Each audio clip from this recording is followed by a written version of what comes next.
Hey everybody, welcome back to the Electronics Workshop on part 3 of the Heath kit IP-32 rebuild that I've been working through.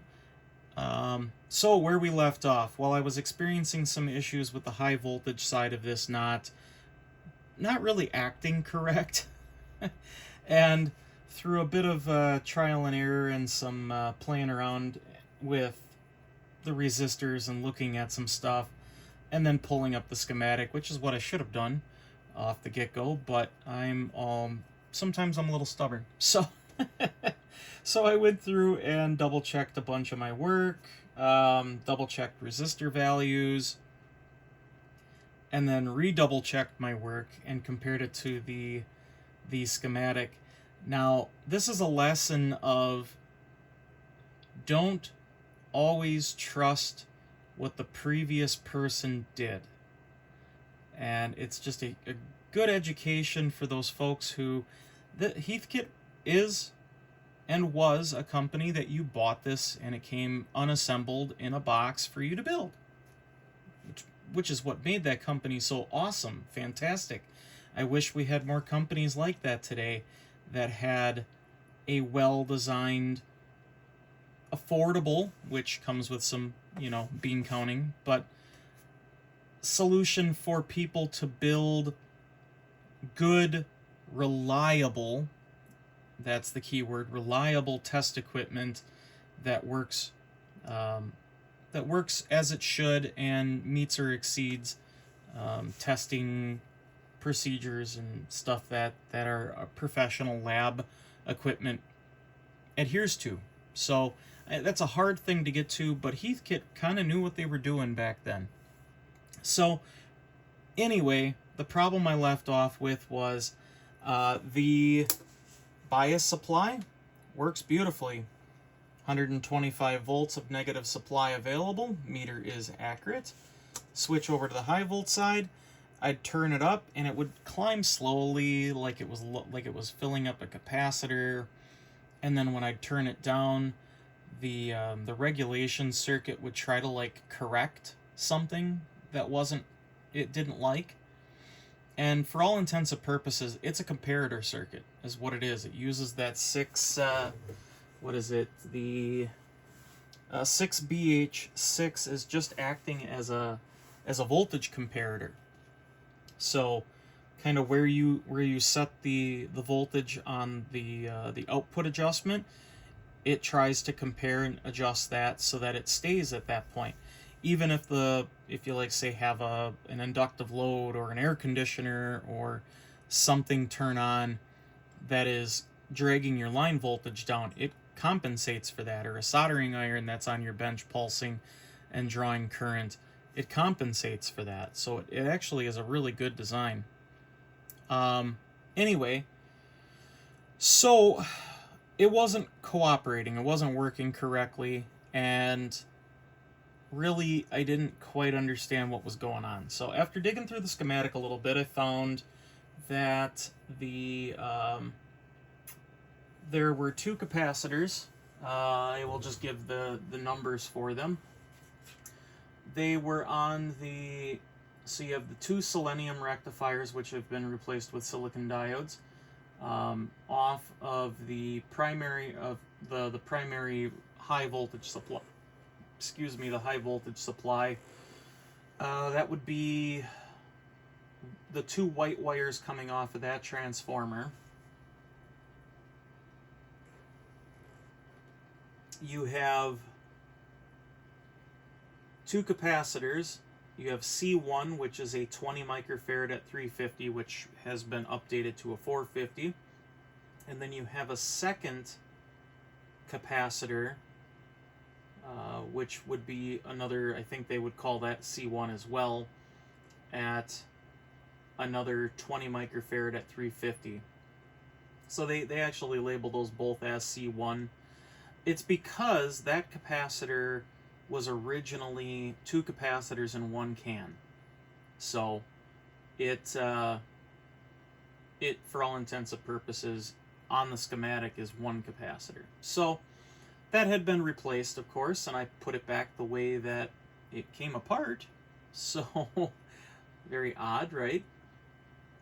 So you should have 230 volts DC, half wave bridge rectified, a half wave rectification on that, going to a pair of resistors that feed the grids of the 6L6 V5 and V6 on pin 4 of each of the tubes. So you have a 100 ohm resistor on each one of those. So that then goes off to, on the other side, the negative side of that goes to a another connection on there, which is going to be pin 8 of the 6L6s, and then through a resistor and then some other stuff, and that's all the control circuitry for the most part for the 6L6s to make them have variable emission for controlling the current and also voltage. So then you have your 6BH6, your V3 tube, and that's actually your control tube. So where the problem was the location of where those two capacitors were tapped. They were tapped off of a control wire or control part of the 6BH6, where it should have been, the 6BH6 should have been separate, and I'm gonna have to review the video just to make sure that it wasn't my oops, but it does appear that the thing was wired wrong. So I have now since corrected that, and we have our meter here ready to go. I did go through a little bit of an alignment per se on that side of it. I'm going to try to get all of this in frame so you can kind of see what I see. And then we'll zoom in a touch on that, of course. But just to show that I now have a working supply. There we go. So I have the multimeter connected to the output of the B plus stage of this, and then we're switched over to that side. We are all warmed up, and let's bring up the voltage. I'm going to do this carefully because, you know, high voltage, ouchie tickly. So there's 50 volts, and we're at 50, about 50, yeah, 50 volts exactly. Let's take it up to 100. We're at 100. Take it up to 150. Perfect, 150. 200. 250. 300 is right about there. Yep. Now we have 350 and 400, which topped out I get 405. Now I did set this so that it is limited to 400 volts, which is kind of the deal. I think I'm going to rebuild the other supply that I have that has a bad transformer. That would have been the transformer. Do they have it labeled on here what it is? It's the 3 supply secondary transformer, the one that does the 6X4 rectifier, the high voltage rectification with the doubler stage to get you up to 600 volts, and then it also has another supply which I think is kind of the like a bias supply for the 6L6s. That's a half wave rectified one. So I might just go ahead and scrounge together some transformers to make something similar to that. But I'd also like to get a little bit more useful power out of it.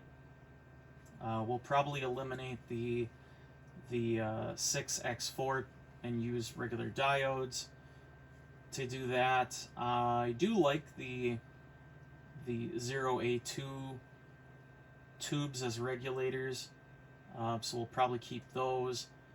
And the 6BH6, we'll see if we can substitute that with something different. but that will be fine. And then, honestly, I don't want to use 6L6s. I would like to use a different type of tube that actually has a top cap, since I have plenty of tubes that would work well, but they have a top anode. So instead of the 6L6s, now I do have, they're comparable to a 6L6, but I would just have to put the option for that in there. So again, not that big of a deal. I could convert it. So I think the other one, I'm actually going to go slightly off script and change it up to support my need. And I have many other transformers that I can come up with something else. I'd like to increase the useful current capability of it. The negative supply doesn't really need to be anything super crazy. I'm fine with 100 volts, so I'll keep that as probably a standard. Again, I do really like the 0A2s for the bias supply, so that's kind of cool. So I just have to source a transformer, change up the tube complement, and I may or may not keep the 6X4. I don't know yet. I might want the room, but I really don't want to change up too much. But it wouldn't be a big deal to just change that whole circuit up. There isn't a whole lot of room for transformers on that section, so I'd probably have to come up with something to maybe work out where I can put another, because it's probably going to take 2 extra transformers to really accomplish what I want to accomplish. So, all right. Well, with that being said, I think I'm pretty much done with this video. On the other supply, I'll probably just go with digital meters. The originals are in there, but they're all milty, and it would be kind of nice to have a digital display to have those options. I could maybe even set it up where dual voltage display, dual current display, so I can have the high voltage and current, and then have the bias supply and current separate, which will eliminate the need for the switch. So all kind of just neat options as projects, but that's the whole fun part about this hobby. We build things that we need to use, and we modify things that we need for the projects we're working on. So, with that being said, I think I'm going to go ahead and let's hook up something to it and put a load on this supply and see how things act. Because I really am just super stoked to have this done. It's not the prettiest on the bottom side. I did have to kind of dig through my parts bin, so I'm not going to really go overboard and show that off. I may order up some more proper resistors, and I had to kind of change up a few things, but functionally the thing is fine. That's how a lot of this stuff goes when you're working on project-y type stuff. So I got a load on here. It's a pair of 12K resistors in parallel, so that gives us 6K of load. And let's bring it up. So we have current. Let's take it up to a quarter. Let's see, 25 milliamps. We're at 150-ish volts. That'd be 150 volts. We're at, yeah. Let's take it up to 300. 350. I'm sorry. 300 now. We're at 50. 350. And over 400. And we're still regulating very, very well. So it's doing its job. The resistors are getting warm, which that's what they're supposed to do. Cool. Now I can clean this thing up for now and put it all back together. Unfortunately, I did end up overvolting one of the capacitors that came with the kit. So when I pulled out the 6BH6 to do testing, it puts the circuit into full-on emission mode, which means all the high voltage from that rectification doubler circuit pretty much goes right through the 6L6s and then right out the output jack. So it was greater than 450 volts. It was closer to 550, almost 600, maybe close to 600. So I would almost recommend that it's not necessary in normal operation, but it would be preferable that the seller change up that value.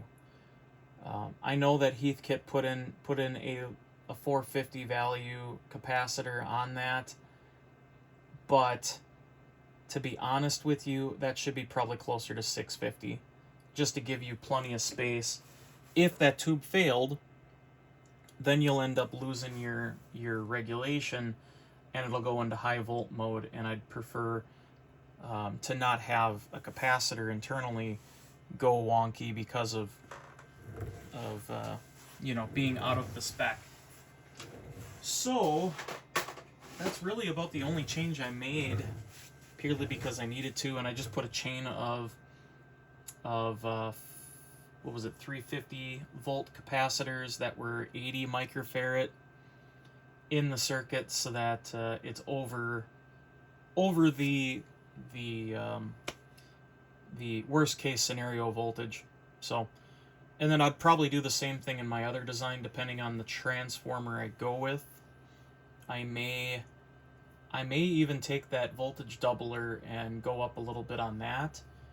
So there's some thought pattern that I'll have to put behind it, because I want a regulated high volt supply that goes preferably higher than 500. I'd like to get something that goes up to 800, maybe even 1,000 volts at a fairly decent amount of current, and it's gonna, that's when safety has to be really taken into consideration. So, because I'm working on some vacuum tube related things that plate supply voltage is quite high, so I may have to come up with something in that with that in mind. But anyway, thanks for watching, guys. Hope you enjoyed the nerdy moment, and we'll try to catch you in another one here very, very soon.